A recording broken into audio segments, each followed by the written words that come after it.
Et partout où vous êtes, nous vous disons bonjour, je vous salue au nom de Jésus. Aujourd'hui, nous allons parler de l'onction et le Saint-Esprit. En commençant, j'aimerais déjà dire qu'il y a un grand point de convergence qui existe entre l'onction et le Saint-Esprit. Ce sont des choses qu'on ne peut jamais dissocier. Ce sont des choses qu'on ne peut jamais séparer. Parce que le Saint-Esprit est le fournisseur de l'onction. Le Saint-Esprit, c'est l'Esprit de Dieu. Le Saint-Esprit est Dieu. Je sais qu'il y a plusieurs débats, il y a plusieurs personnes qui parlent. Oh non, lui-même, vous parlez de Dieu le Père, Dieu le Fils, Dieu le Saint-Esprit. Ce n'est que normal. Dieu est une unité composée. Il faut l'arrêter. Il y a un seul Dieu dans un seul monde. Il est lui-même le Père, il est lui-même le Fils, il est lui-même le Saint-Esprit. Et tant que Père, il s'est révélé comme celui qui était notre Dieu. Jésus vient, il dit, je suis avec vous. Il répond aux disciples de Jean-Baptiste, il dit, mais comment voulez-vous forcer aux amis de l'époux de gêner alors que l'époux est encore avec eux? Ils gêneront lorsque l'époux leur sera enlevé. Mais j'ai mis une chose, dans la dimension du Saint-Esprit, il n'est plus notre Dieu, il n'est plus avec nous, mais il est maintenant en nous. Parce que tu verras Paul dire, ne savez-vous pas que votre corps est le temple du Saint-Esprit? L'Esprit de Dieu en nous. Là maintenant, il n'est plus notre Dieu comme le Père le disait. Il n'est plus avec nous tel que Jésus le disait. Mais là maintenant, dans la dimension de l'Esprit, il est en nous. Pour démontrer et prouver au monde que je suis votre Dieu. Il est venu comme fils. Il a porté notre corps. Mais comme fils aussi, il a constaté, c'est comme s'il était aussi un peu limité. Pourquoi? Parce que lui-même qui était là-bas, en Israël, il n'avait pas la possibilité au même moment d'être au Congo. Parce que si on lui voyait en Israël, on lui voit au même moment au Congo, on allait dire que c'est un fantôme. Qui est celui-là qui est homme, mais en même temps il est là-bas, en même temps il est ici. Pour ne pas éviter de scandaliser, il est venu comme esprit. Parce qu'en étant esprit, il avait la facilité. En même temps, il est là-bas. En même temps, il est ici. Donc, le Saint-Esprit est Dieu. L'Éternel, notre Dieu, est une unité composée, indivisible. Mais sauf que, pour accomplir totalement sa mission, il a fallu qu'il puisse venir comme le Père, qu'il se révèle comme le Fils et qu'il se révèle comme l'Esprit. Mais il est le même. Nous allons parler du but du Saint-Esprit. Le but du Saint-Esprit, c'est quoi dans la vie d'une personne? Parce que l'apôtre Paul dit que notre corps est le temple du Saint-Esprit. Mais pourquoi lui? Pourquoi il doit être là? Tu liras dans Genèse chapitre 1, le verset 26. Que dit la Bible? Faisons l'homme à notre image, selon notre ressemblance, afin qu'il domine. Le souhait de Dieu a toujours été que l'homme puisse lui ressembler, que l'homme puisse refléter sa gloire. Il a dit en notre image, selon notre ressemblance, afin qu'il domine sur toute la terre.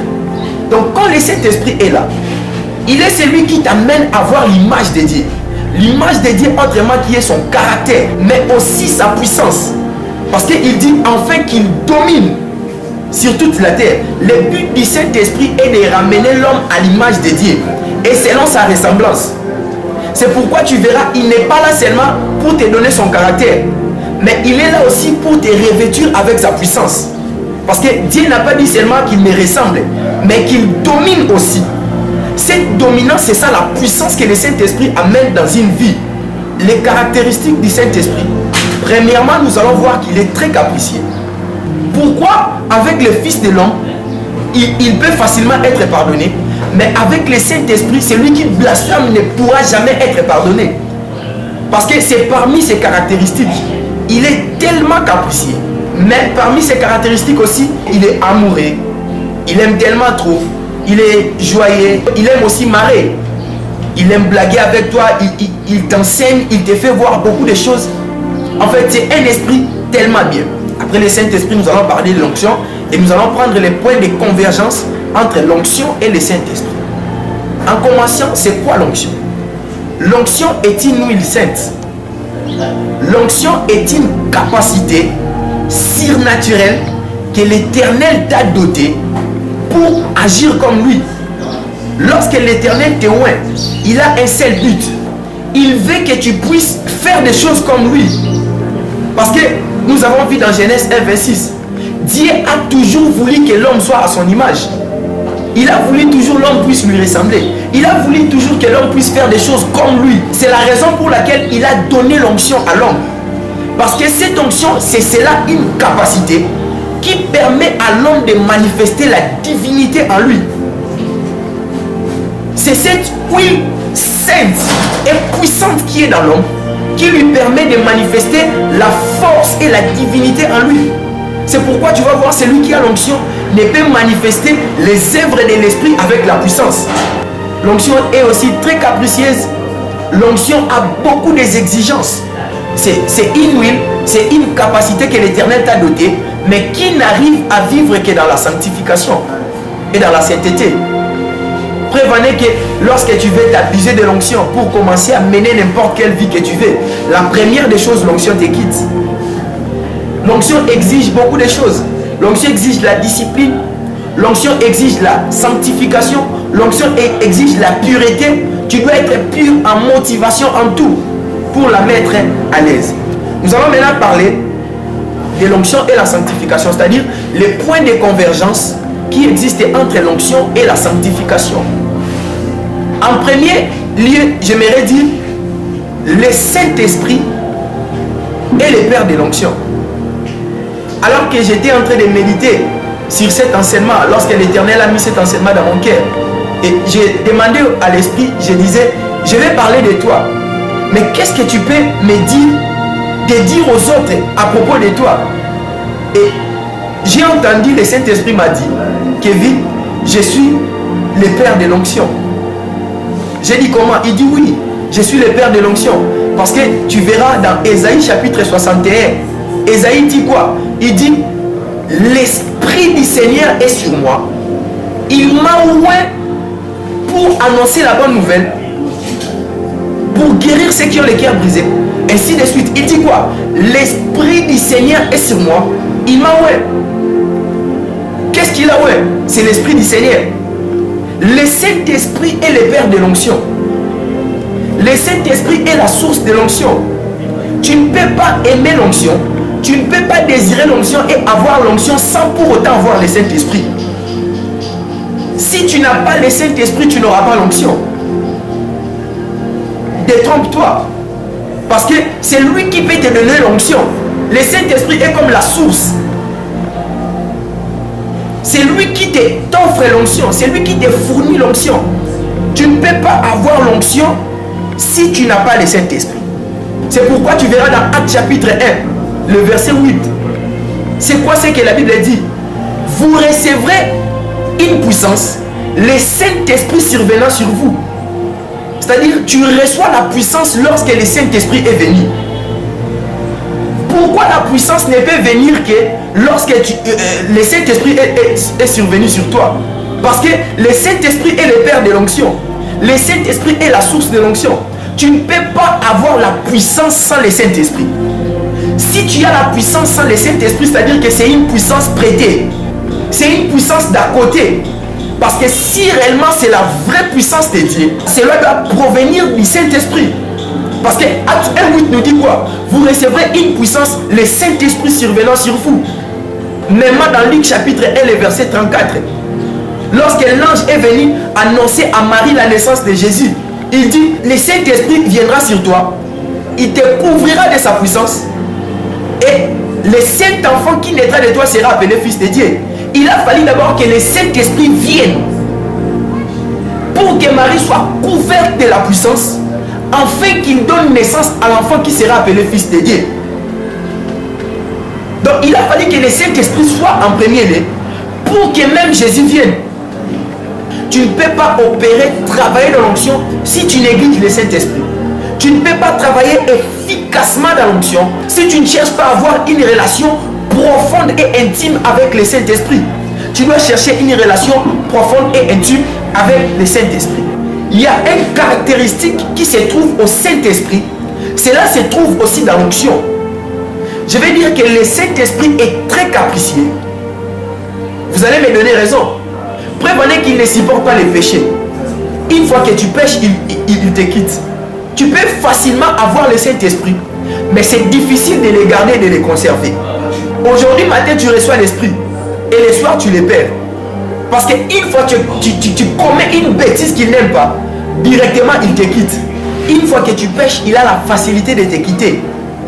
Tu peux t'abuser, tu dis que j'ai l'onction et je peux faire tout ce que je fais. Mais tu constateras qu'une fois que tu veux commencer à pécher, la première des choses, l'esprit te quitte. C'est-à-dire qu'il est très capricieux.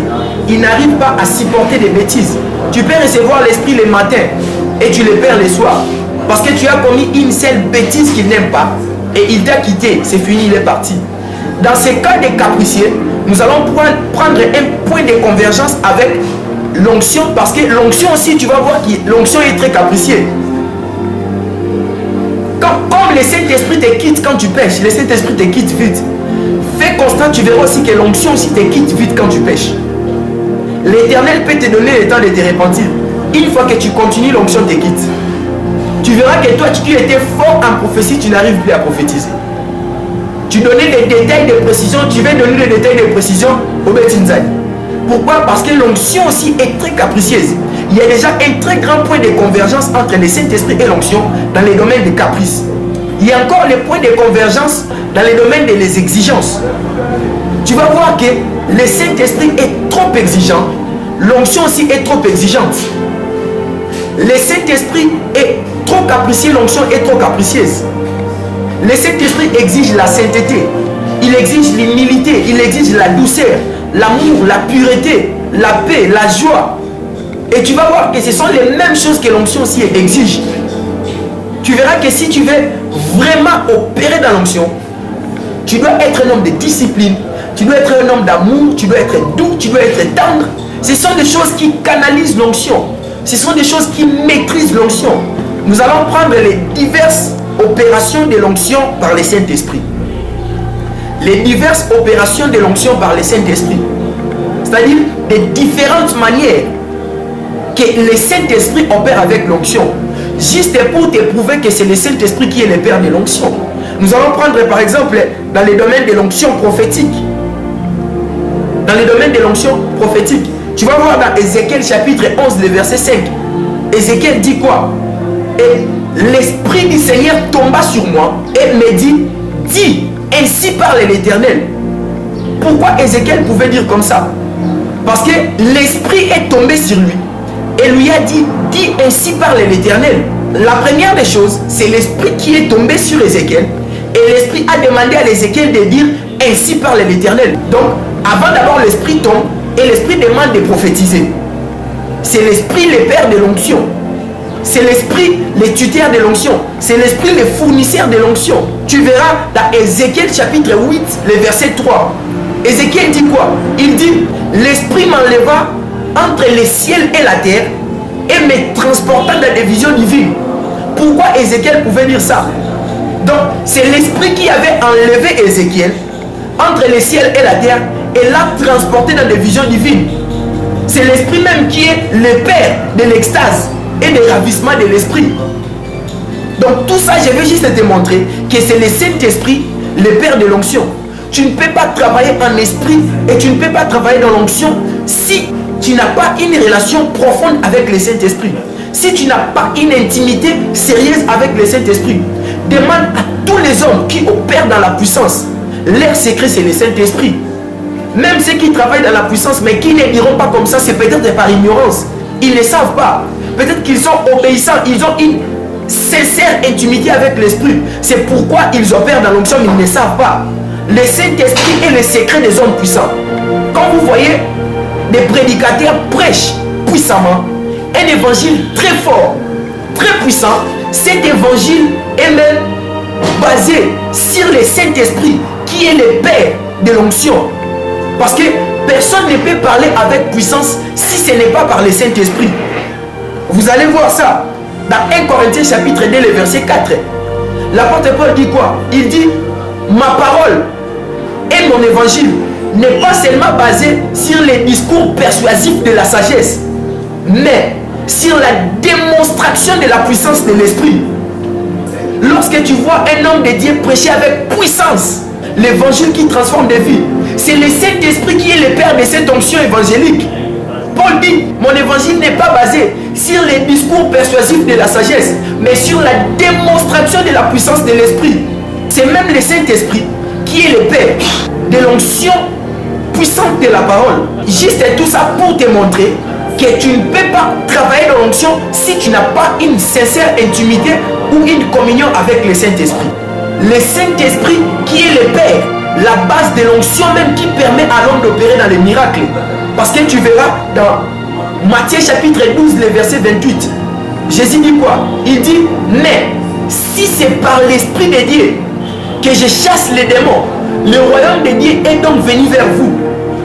Il dit, mais si c'est par l'Esprit de Dieu que je chasse les démons, le royaume de Dieu est donc venu vers vous. C'est même le Saint-Esprit qui est le père de l'onction qui permet à l'homme d'opérer dans les miracles, dans la délivrance, de chasser les démons. C'est le Saint-Esprit qui est le père de l'onction qui travaille dans la délivrance. Parce que tu verras dans Ésaïe 61, le verset 1, Ésaïe dit quoi? Il dit, l'Esprit du Seigneur est sur moi. Il m'a oint pour annoncer la bonne nouvelle aux pauvres, pour guérir ceux qui ont les cœurs brisés, pour libérer les captifs et apporter la délivrance aux prisonniers. Amener la délivrance aux prisonniers. Ne peut délivrer que celui qui a l'Esprit de Dieu. Ne peut délivrer que par le Saint-Esprit. Donc, le Saint-Esprit est le père de l'onction. Je vous ai amené cet enseignement. C'est parce que c'est ce que lui-même avait enseigné avant de venir ici. Je lui ai demandé, mais je vais parler de toi. Qu'est-ce que je dirais? Parce que tu as mis cet enseignement à moi. Mais si on me demande de parler de toi, je dirais que tu es qui? Il dit, dis-leur Kevin, je suis le père de l'onction. C'est moi le père de l'onction. Je sais que l'Éternel a béni quelqu'un au travers de cet enseignement. Je sais que l'Éternel a réveillé la conscience de quelqu'un en ce qui concerne les domaines de l'onction et le Saint-Esprit. Parce qu'il y a plusieurs personnes qui se contentent d'avoir l'onction. Ils prient à chaque fois, Éternel, donne-moi l'onction. Il ne sait pas qu'une fois que tu as le Saint-Esprit, tu n'auras plus besoin de demander l'onction. Parce que c'est un résultat normal. C'est un résultat à ne pas forcer. Tout celui qui a le Saint-Esprit finira par avoir l'onction. Tu ne peux pas avoir le Saint-Esprit sans pour autant avoir l'onction. Tu ne peux pas avoir le Saint-Esprit et manquer l'onction. Avoir l'onction est le résultat normal de celui qui a le Saint-Esprit. Donc, tu veux vraiment opérer dans la puissance. Tu veux travailler avec l'onction de Dieu. Développe l'intimité avec le Saint-Esprit. Ne passe pas beaucoup plus ton temps à chercher l'onction. On ne cherche pas l'onction ailleurs que chez le Saint-Esprit. Parce que c'est lui le Père, c'est lui le fournisseur. Dans 1 Corinthiens, la Bible nous parle des 9 dons de l'Esprit. Mais observez bien les 9 dons qui travaillent, les 9 dons de l'Esprit. Vous allez voir que ce sont les dons de l'onction. Les dons de la prophétie, la parole de sagesse, la parole de connaissance, opérer les miracles, les dons de guérison, les dons de foi. Ce sont les dons des gens qui travaillent dans l'onction. Mais comment est-ce que la Bible décrit ces dons? Les dons du Saint-Esprit. Tu fais l'onction, cherche le Saint-Esprit. Lorsque tu as le Saint-Esprit, un autre problème, il faut savoir les gérer. Parce que tu peux les recevoir le matin, le soir tu les perds. Il est tellement capricieux, il est tellement exigeant. J'aimais vraiment cette génération des zélés, des assoiffés. C'est bien de chercher l'onction par des affectations. C'est bien de chercher l'onction par les impositions des mains. Mais j'aimerais dire à une personne que lorsque tu as une intimité avec le Saint-Esprit, tu ne manqueras pas d'avoir l'onction que tu as cherchée il y a beaucoup de temps. Développe l'intimité avec le Saint-Esprit. Développe la communion avec le Saint-Esprit et tu ne chercheras pas l'onction. Le monde s'étonnera qu'il devienne seulement ton ami. Parce que lorsqu'il est devenu ton ami, il te dira tout. Il te dira l'Éternel. Parce que la Bible dit, l'Esprit sonde la profondeur de Dieu. Il te dira que Dieu a besoin de faire quelque chose ici. Mais il cherche qui utiliser. Est-ce que nous pouvons te faire confiance? Est-ce que toi tu peux faire ça? Et les gens vivront une nouvelle vie de surnaturel dans ta vie. Pourquoi? Parce que tu as découvert une personne qui s'appelle le Saint-Esprit. Et l'Esprit se révèle comme celui qui est en nous. Tu n'as plus le temps d'aller chercher Dieu si c'est où je ne sais pas. Parce qu'il est avec toi. Maintenant là, il est en toi. Tu n'as qu'à respecter ses exigences. De savoir qu'il est capricieux, de faire ce qu'il veut. Et il va vraiment, vraiment t'utiliser. Le monde s'étonnera de ce qu'il fera de toi. En tout cas, nous sommes déjà à la fin et je vous dis tellement merci. Restez connectés, branchés. Suivez même la suite de nos séries d'enseignement sur nos chaînes YouTube ainsi que sur notre WhatsApp qui est là. Vous pouvez avoir nos coordonnées avec précision. Donc, je suis déjà à la fin. Je vous dis merci et au revoir.